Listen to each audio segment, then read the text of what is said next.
AP మంత్రి నారా లోకేష్ ను deputy CM చేయాలని డిమాండ్ చేయడంలో తప్పేమీ లేదని పిఠాపురం మాజీ ఎమ్మెల్యే వర్మ అన్నారు. పార్టీకి 50 లక్షల సభ్యత్వాలను చేయించడంలో లోకేష్ కీలకమైన పాత్ర పోషించారని అన్నారు. పార్టీ కార్యకర్తలకు ఇన్సూరెన్స్ తో భరోసా కల్పించారని వర్మ తెలియజేశారు. పార్టీ కష్టకాలంలో ఉన్నప్పుడు యువగళం పాదయాత్ర ద్వారా కార్యకర్తల్లో మనోధైర్యాన్ని నింపారని ఆయన చెప్పారు. 9 ఎలక్షన్ ముందు ఆయన నగదు బదిలీ పథకం తెచ్చాడు. ఆ రోజుల్లోనే బ్రహ్మాండంగా యూఎస్లో చదువుకున్నాయనట. యూనివర్సిటీలో నగదు బదిలీ తెచ్చాడు. ఆ నగదు బదిలీ అప్పుడు ఇంప్లిమెంట్ అయ్యి ఉంటే ఇవాళ పీడిఎస్ స్కామ్ లేదు.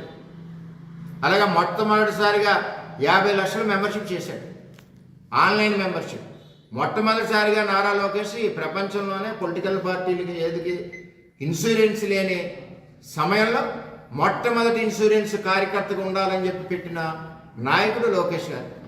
దాన్ని చూసి ఇవాళ అన్ని పార్టీలు ఫాలో అవుతున్నాయి, నేషనల్ పార్టీలు కూడా. ఏం తక్కువది. నెక్స్ట్ పంచాయతీరాజ్ శాఖ మంత్రిగా లోకేష్ గారు పనిచేశాడు. ఇవాళ రాష్ట్రంలో 75% రోడ్లు వేసాం. అప్పుడు మన పిఠాపురాన్ని 75% రోడ్లు వేసాం. ఏం తక్కువ చేశాడు అంటున్నాను నేను. నారా లోకేష్ గురించి ఇబ్బంది పడ్డాను. తర్వాత ఈ మధ్యన ఐటీ సెక్టర్ బ్రహ్మాండంగా డెవలప్ చేశాడు. IT sector